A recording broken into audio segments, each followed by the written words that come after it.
noticed as you approached the communion table, especially if you were one of the last ones to come forward, how much heat comes, how much energy comes, and that gets translated into our lives.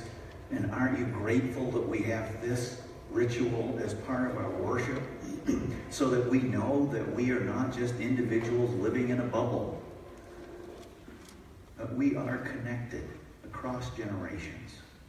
And for that I am grateful. And may God add a blessing to the reading from the first letter of Peter, which points out that there is a purpose for us to inherit a blessing. So I'm going to continue the worship series, Generations of Love. And that looks like it's a little bit out of focus to me, but I don't know, maybe my glasses are out of focus. That's better, thank you. Generations of Love. So let me just remind you of the series that I'm doing called Leading Causes of Life. And there are 5 of them: connection, blessing, coherence, agency, hope. And remember that this series asks us to focus, or ask ourselves, where does the focus of our attention and energy go? Oftentimes we get hijacked by what's broken and destroyed and hurtful, so we can't see necessarily the causes of life.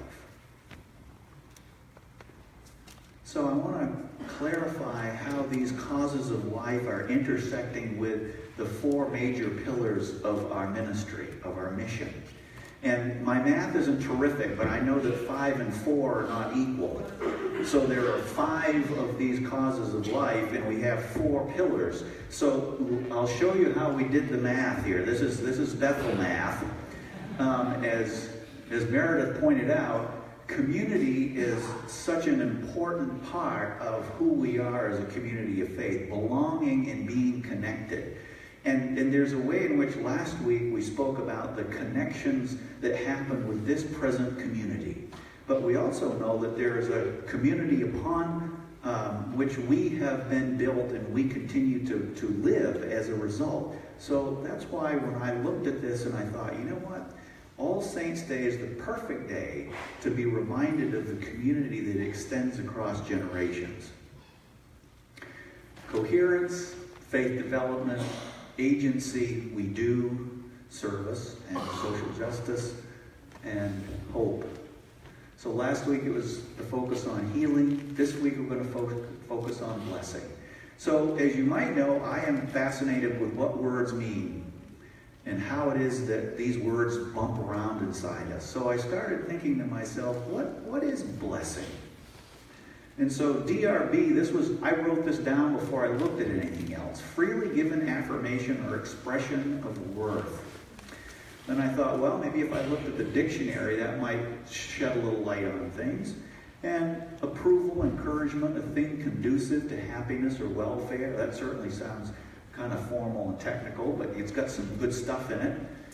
The Greek word that gets translated into English blessing means happy, fortunate, literally to make long and large, a recipient of God's favor. Now, long and large is also a way of thinking of expansive. How is it that we are expanded into our humanness? And Gary Gunderson, who's the author of the Leading Causes of Life book, which I'm using for this sermon series, says, blessing leads to change and renewed affirmation. It announces a worldview. Is there one word up there that seems to be fairly universal? Affirmation, the A word. Affirmation. So beyond the definitions, this is a picture that appeared in the Beaverton Valley Times just before our church marched in the Gay Pride Parade this past year, and it was posted up on our Facebook page. And this is our oldest son, Caleb, who fortunately is a dog lover. I'm not sure where he got that from. And so the day that this picture popped up on Facebook. My son wrote this: "Today and every day I'm proud of my dad and the important work that he does." Blessing. Did he say, "I'm blessing my father"? No, but we know it when it happens, don't we? Sisters and brothers, we know it when it happens. This is a picture of a fellow named Clyde Miller, who lived until he was 83 years old, and he died about 3 years ago. He was the conference minister in the Rocky Mountain Conference of the United Church of Christ. I knew him more closely because he was the interim senior pastor at the last church I served in Colorado. And Clyde came out of the black tradition, and he had the voice that could put the fear of God into you, or the love of God, depending on what point he was trying to make. In fact, my oldest son, Caleb, who you just saw a picture of, Clyde would come up when Caleb was about this tall, and he'd come up and he'd say, "Hey, brother Caleb." Caleb, go. I'm not sure if I should be afraid of this guy or not, but boy, his voice sounds real good. So I was out to lunch with Clyde one day, and I think it was the moderator of the church or somebody important, and we were having lunch, and I noticed that nobody had offered to pray. And I said, "Well, I hope you guys don't mind, but I kind of like to pray before I eat, even if I'm out in public, because in some ways that's how I stay faithful. It's how I remember that God's part of my life." And I'll never forget it. They said, "Oh, that's okay." So they said, "Go ahead and pray." So I prayed. And when I finished, Clyde said, and then I said, "Oh, gee whiz, maybe I shouldn't have done this. I mean, you guys are all sort of my superiors and all that." And he said, "Don't ever apologize for your theology." I hope that's what that says up there now. Because that is what he said. So that was one of those expansive blessings, that my voice mattered. My perspective mattered. Here's an African-American man, and sometimes when you're with minorities, you wonder if your story, because you come from white privilege, matters as much. And Clyde wanted me to know that, yes, your voice matters. It's not more important than mine, but it is important and vital. So I would ask you this morning, I could have put up 5,000 pictures, but I didn't want this to be the David Blessing show. I just want to lift up the illustrations of at least two of the ways I've been blessed by someone who is coming after me, my son, and by someone who has come before me, Clyde Miller. Close your eyes for a minute and think of someone who has blessed you.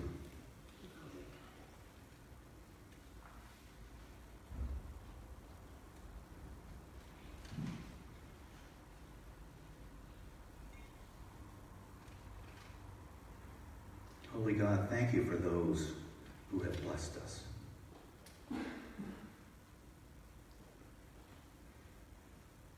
When you're ready, you can open your eyes. But I want to talk more than just individual blessing.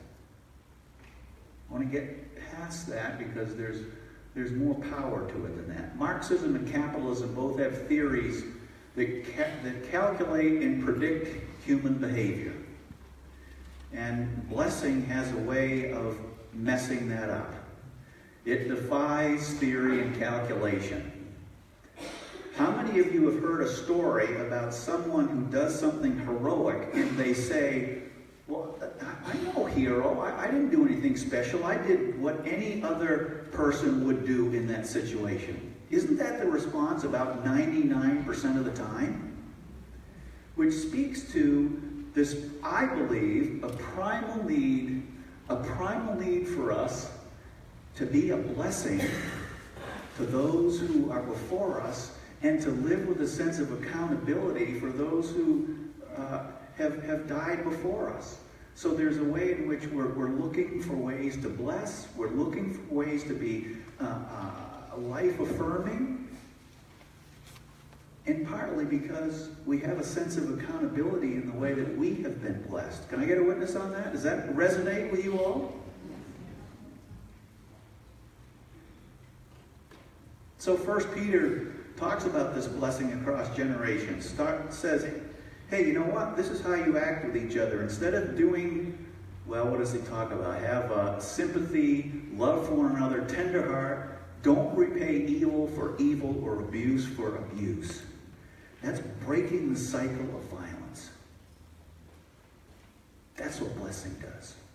It breaks the silence of tit for tat. Of you hit me, I'll hit you harder. It just keeps going and going and going until somebody says, I'm not going to respond that way. The other thing I think that's really critical in this whole blessing around, blessing as it goes across generations, is that life is really short. You know how we tend to think that, you know, we forget, and we feel that the time that we're in right now is sort of the most critical time, and stuff like this has never happened before. Well, life is short. We only get to know a few people, you know, who've come after us, who've come before us. And because life is short, I think we have this ingrained need to bless. And that is a very good thing. That is a God-given thing.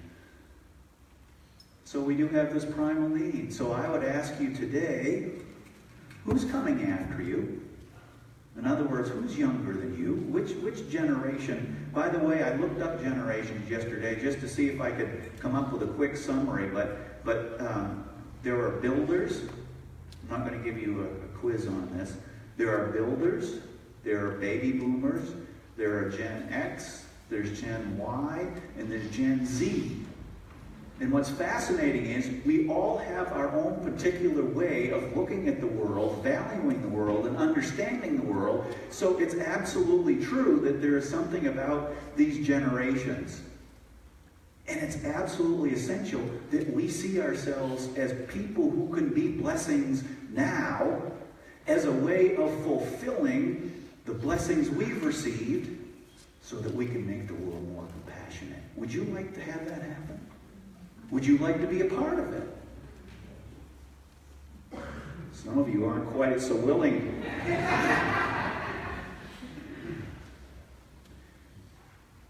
I'd also ask you to think about whose blessing do you have a sense of accountability for?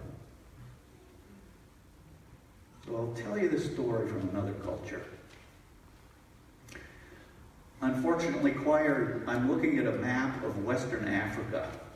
And there's a country in Africa called Burkina Faso. And this story was in Gary Gunderson's book, Leading Causes of Life. And I confess to you that I did not even know that there was a country in Western Africa with this name. So I had to look it up. And you can see from the smaller picture that it's landlocked. It's north of Ghana, north of the Ivory Coast, and it's, let's see, Nigeria is to the east and Mali is to the west.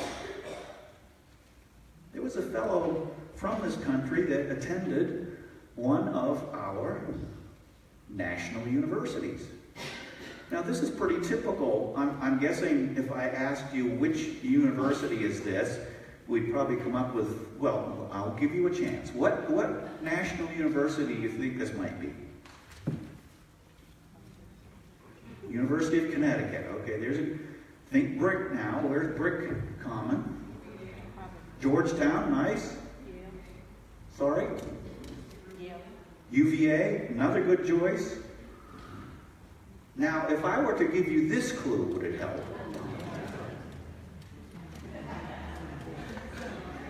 If you're a sports fan, or even if you're not, it's the Georgia Bulldogs.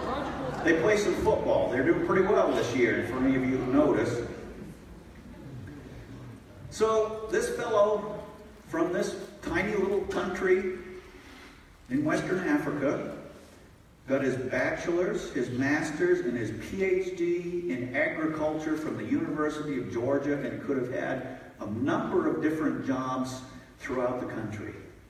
And he announced to his classmates that he was going to return to the small village in West Africa. And everybody was amazed, and he was amazed that they were amazed. And he said, This is why I'm going back to my village. When I die, and I meet my Father, and I show him what I've done with my life, I hope that I'll be worthy of his blessing.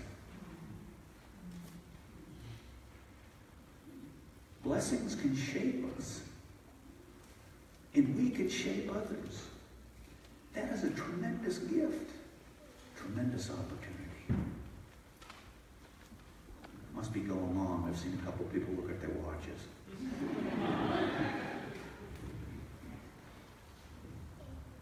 So I'll leave you with this. What blessings do is they enable us to be fully alive. And that's your task. That's your calling, to go out and be blessings to others so they can be fully alive. So they can be fully alive. Just the way when I showed you the picture of my son and what he said to me, there was a... That was expansive. It's all over the place. Will you find one person to bless this week? Can you find one person to bless this week? This is a participatory thing. It's not sitting and being quiet, okay? And can you think of someone who has blessed you, and in a way you have to carry it forward? Because you want to. Not because you're obligated to. Because love is always about gift. Unconditional. Freely given. Sisters and brothers, you will bless beyond your wildest dreams and imagination. Live into it with freedom. And the people were heard to say, Amen.